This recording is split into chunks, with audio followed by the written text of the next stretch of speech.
नवरात्रि की चौथी देवी कुष्मांडा की पावन कथा। तो एक बार बोलिए प्रेम से कुष्मांडा माता की जय, भगवती माता की जय। नवरात्रि के चौथे दिन देवी कुष्मांडा के रूप में पूजा जाता है।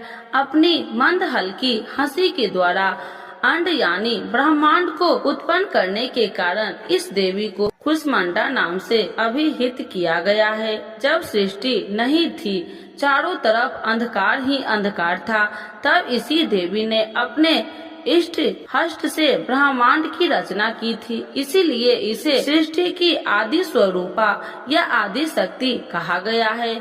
इस देवी की 8 भुजाएं हैं, इसलिए अष्टभुजा कहलाई।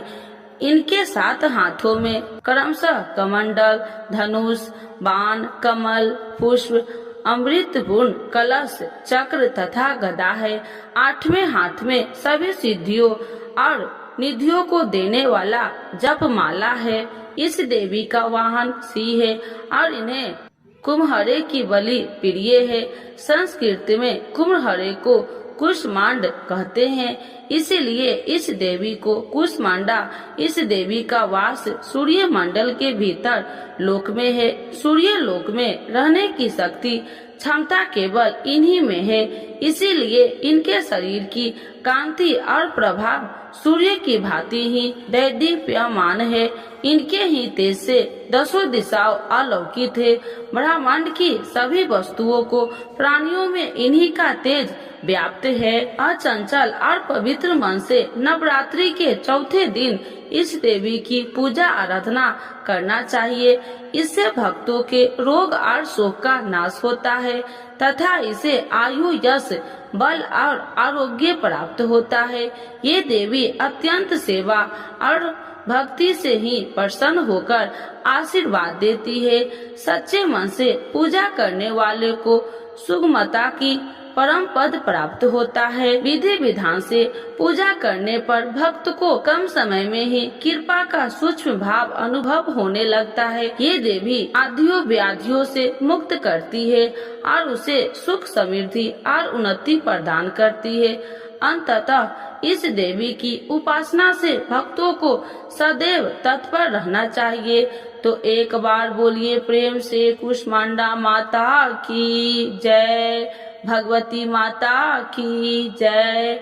नवरात्रि के चौथे दिन करे माँ कुष्मांडा की आरती। चौथा जब नवरात्र हो कुष्मांडा को ध्याते, जिसने रचा ब्रह्मांड यह पूजन उनका। आदि शक्ति कहते जिन्हें अष्टभुजी है रूप, इस शक्ति के तेज से कहीं छाव कहीं धूप। कुम्हरे की बलि करती है तांत्रिक से स्वीकार, पैठे से भी रिझती है स्वास्थ्य की करे विचार। क्रोधित जब हो जाए या उल्टा करे व्यवहार, सबको रखती दूर माँ पीड़ा देती अपार। सूर्य चंद्र की रोशनी यह जग में फैलाए, शरणागत की मैं आई हूँ राह दिखलाए। नवरात्र की माँ कृपा दो माँ, नवरात्र की माँ कृपा दो माँ। कुष्मांडा माता की जय। आइए भक्तों, आज सुनते हैं चैत्र नवरात्रि में श्री दुर्गा नवरात्रि व्रत कथा। 9 दिन जरूर सुने। इस कथा का पाठ सभी 9 देवियों की मिलेगी कृपा और होगी हर मनोकामना पूर्ण। तो एक बार बोलिए प्रेम से दुर्गा महारानी की जय, भगवती माता की जय। श्री बृहस्पति जी बोले, हे ब्रह्मा जी, आप अत्यंत बुद्धिमान सर्वशास्त्र और चारों वेदों को जानने वाले में श्रेष्ठ हो। हे प्रभु, कृपा कर मेरा वचन सुनो। चैत्र, आश्विन, माघ और आषाढ़ मास के शुक्ल पक्ष में नवरात्र का व्रत और उत्सव क्यों किया जाता है? हे भगवान, इस व्रत का फल क्या है? किस प्रकार करना उचित है? और पहले इस व्रत को किसने किया, सो विस्तार से कहो। श्री बृहस्पति जी का ऐसा प्रश्न सुनकर ब्रह्मा जी ने कहने लगे, हे बृहस्पति देव, प्राणियों का हित करने की इच्छा से तुमने बहुत ही अच्छा प्रश्न किया है। जो मनुष्य मनोरथ पूर्ण करने वाली दुर्गा महादेवी, सूर्य और नारायण को ध्यान करते हैं, वे मनुष्य धन है। यह नवरात्र व्रत संपूर्ण कामनाओं को पूर्ण करने वाला है। इसके करने से पुत्र चाहने वाले को पुत्र, धन चाहने वाले को धन, विद्या चाहने वाले को विद्या और सुख चाहने वाले को सुख मिलता है। इस व्रत को करने से रोगी मनुष्य को रोग दूर हो जाता है और कारागार में पड़ा हुआ मनुष्य बंधन से छूट जाता है। मनुष्य की तमाम विपत्तियां दूर हो जाती है और उसके घर में संपूर्ण संपत्ति आकार उपस्थित हो जाती है। बंध्या और काक बंध्या के इस व्रत के करने से पुत्र हो जाता है। समस्त पापों को दूर करने वाले इस व्रत के करने से ऐसा कौन सा मनोरथ है जो सिद्ध नहीं हो सकता? यदि व्रत करने वाला मनुष्य सारे दिन का उपवास न कर सके तो एक समय भोजन करे और उस दिन बंधावों सहित नवरात्रि व्रत की कथा श्रवण करे। हे बृहस्पति देव, जिसने पहले इस महाव्रत को किया है, उसका पवित्र इतिहास मैं तुम्हें सुनाता हूँ। तुम सावधान होकर सुनो। इस प्रकार ब्रह्मा जी के वचन सुनकर बृहस्पति जी श्री ओम बोले, हे ब्राह्मण, मनुष्य को कल्याण करने वाले इस व्रत के इतिहास को मेरे लिए कहा। मैं सावधान होकर सुना। श्री ओम रहा हूँ, आपकी शरण आई हूँ, मुझ पर कृपा करो। ब्रह्मा जी बोले, पीठित नाम के मनोहर नगर में एक अनाथ नाम का ब्राह्मण रहता था। वह भगवती दुर्गा का भक्त था।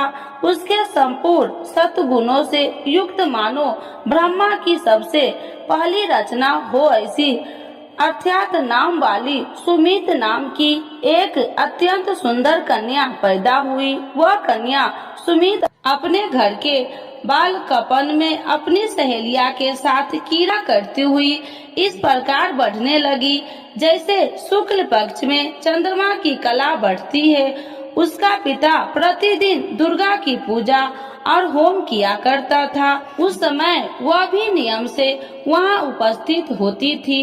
एक दिन वह सुमित अपनी सखियों के साथ खेलने लग गई और भगवती के पूजन में उपस्थित नहीं हुई। इसके पिता को पुत्री की ऐसी असावधानियां देखकर क्रोध आया और पुत्री से कहने लगे कि हे दुष्ट पुत्री, आज प्रातः से तुमने भगवती की पूजा नहीं किया। इस प्रकार मैं किसी कुष्ठी और जय माता दी दरिद्र मनुष्य के साथ तेरा विवाह करूंगा। इस प्रकार कुपित पिता के वचन सुनकर सुमित को बड़ा दुख हुआ और पिता से कहने लगे कि हे पिताजी, मैं आपकी कन्या हूँ, मैं आपके सब तरह से अधीन हूँ। जैसे आपकी इच्छा हो मेरा विवाह कर सकते हो। होगा वही जो मेरे भाग्य में लिखा है। मेरा तो इस पर पूर्ण विश्वास है। मनुष्य न जाने कितने मनोरथ को चिंतन करता है, पर होता वही है जो भाग्य में विधाता ने लिखा है। जो जैसा करता है उसको फल भी उस कर्म के अनुसार ही मिलता है, क्योंकि कर्म करना मनुष्य के अधीन है पर फल देव के अधीन है। जैसे अग्नि में पड़े हुए तीन दी उसको अधिक प्रति दीप्त कर सकते हैं, उसी तरह अपनी कन्या के ऐसे निर्भरता से कहे हुए वचन सुनकर उस ब्राह्मण को अधिक क्रोध आया। तब उसने अपनी कन्या का एक कुष्ठी के साथ विवाह कर दी और अत्यंत क्रोध होकर पुत्री से कहने लगे कि जाओ जाओ, जल्दी जाओ, अपने कर्म का फल भोगो। देखो केवल भाग्य में भरोसा पर रहकर क्या करती है। इस प्रकार से कहे हुए पिता के कुटु वचन को सुनकर सुमित अपने मन में विचार करने लगे कि अहो मेरा बड़ा दुर्भाग्य है जिसने मुझे ऐसा पति मिला है।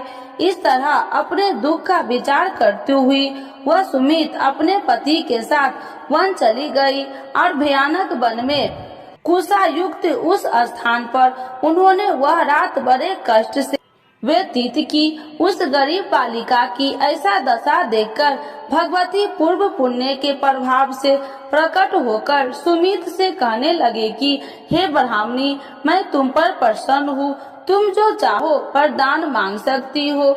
मैं प्रसन्न होने पर मनोवांछित फल देने वाली हूँ। इस प्रकार भगवती दुर्गा का वचन सुनकर ब्राह्मणी कहने लगे कि आप कौन है जो मुझ पर प्रसन्न हुई हो। यह सब मेरे लिए कहा और अपनी कृपा दृष्टि से मुझ दासी को कृतार्थ करो। ऐसा ब्राह्मणी का वचन सुनकर देवी कहने लगे कि मैं आदि शक्ति हूँ और मैं ही ब्रह्मा विद्या हूँ और सरस्वती भी हूँ। मैं प्रसन्न होने पर प्राणियों को दुख दूर कर उसको सुख प्रदान करती हूँ। हे ब्राह्मणी, मैं तुम पर तेरे पूर्व जन्म के पुण्य के प्रभाव से प्रसन्न हूँ। तुम्हारे पूर्व जन्म का वृत्तांत सुनाती हूँ, सुनो। तुम पूर्व जन्म में निषाद भील की स्त्री थी और अति पतिव्रता थी। एक दिन तेरे पति निषाद ने चोरी की। चोरी करने के कारण तुम दोनों को सिपाहियों ने पकड़ लिया और ले जाकर जेल खाने में कैद कर दिया। उन लोगों ने तेरे को और तेरे पति को भोजन भी नहीं दिया। इस प्रकार नवरात्र के दिनों में तुमने न तो कुछ खाया और न जल ही पिया, इसीलिए 9 दिन तक नवरात्र का व्रत हो गया। हे ब्राह्मणी, उन 9 दिनों में जो व्रत हुआ उस व्रत के प्रभाव से प्रसन्न होकर तुम्हें मनोवांछित वस्तु दे रही हूँ। तुम्हारी जो इच्छा हो सो मांगो। इस प्रकार दुर्गा के कहे वचन सुनकर ब्राह्मणी बोली, अगर आप मुझ पर प्रसन्न है तो हे दुर्गे, आपको प्रणाम करती हूँ। कृपा करके मेरे पति को कोढ़ को दूर करो। देवी कहने लगे कि उन दिनों में जो तुमने व्रत किया था उस व्रत के एक दिन का पुण्य अपने पति को कोढ़ दूर करने के लिए अर्पण करो। मेरे प्रभाव से तेरा पति कोढ़ी से रहित और सोने का समान शरीर वाला हो जाएगा।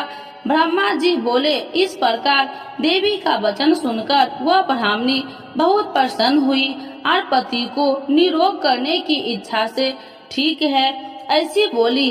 तब एक उसके पति का शरीर भगवती दुर्गा की कृपा से कुष्ठहीन होकर अति कांति युक्त हो गया, जिसकी कांति के सामने चंद्रमा की कांति भी क्षीण हो जाती है।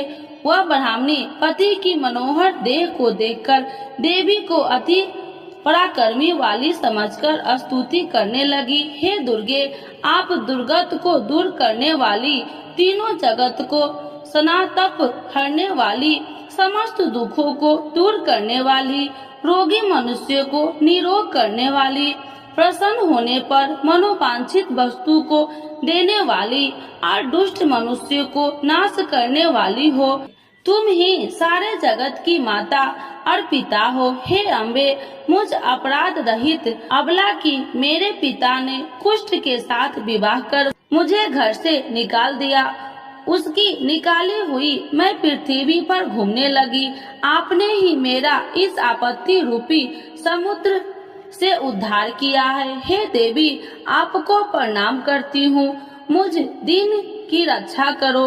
ब्रह्मा जी बोले कि हे बृहस्पति, इसी प्रकार उस सुमित ने मन से देवी की बहुत स्तुति की। उससे की हुई स्तुति सुनकर देवी को बहुत संतोष हुआ और ब्राह्मणी से कहने लगी कि हे ब्राह्मणी, तुम्हारे उद्याल नाम का एक अति बुद्धिमान, धनवान, कार्तिवान और जितेंद्रिय पुत्र शीघ्र ही होगा। ऐसा कहकर वह देवी उस ब्राह्मणी से फिर कहने लगी कि हे ब्राह्मणी, और जो कुछ तेरी इच्छा हो वही मनोवांछित वस्तु तुम मांग सकती हो।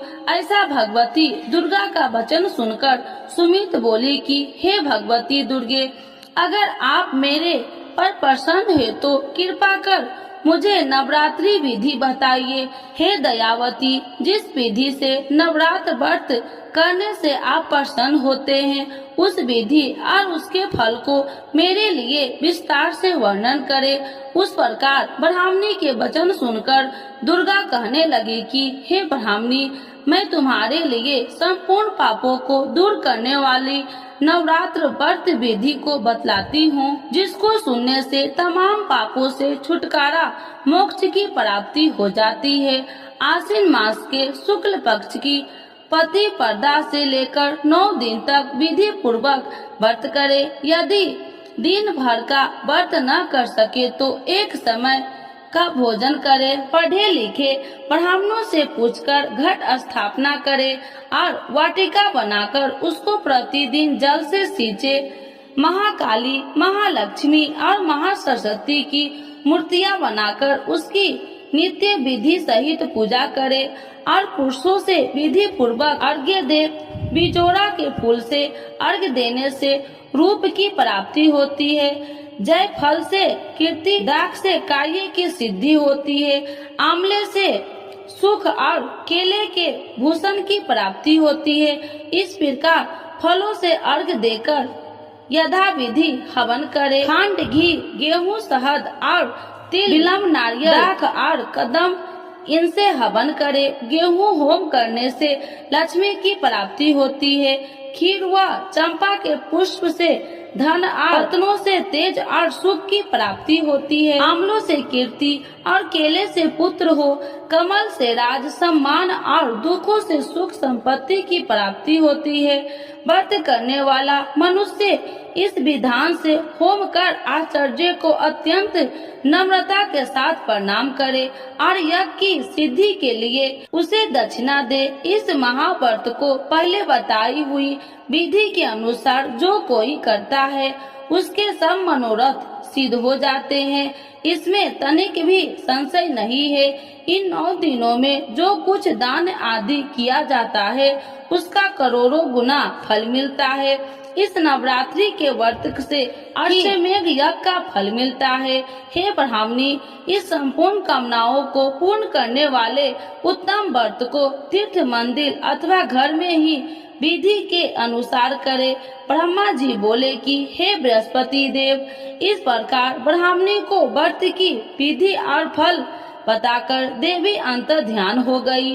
जो मनुष्य या स्त्री इस व्रत को भक्ति पूर्वक करता है वह इस लोक में सुख पाकर अंत में दुर्लभ मोक्ष को प्राप्त होता है। हे बृहस्पति देव, यह दुर्लभ व्रत का महात्म्य मैं तुम्हारे लिए बतलाया है। ऐसा ब्रह्मा जी के वचन सुनकर बृहस्पति देव जी आनंद के कारण रोमांचित हो गए और ब्रह्मा जी से कहने लगे, हे ब्रह्मा जी, आपने मुझ पर अति कृपा की जो अमृत के समान इस नवरात्रि व्रत का महात्म्य सुनाया है।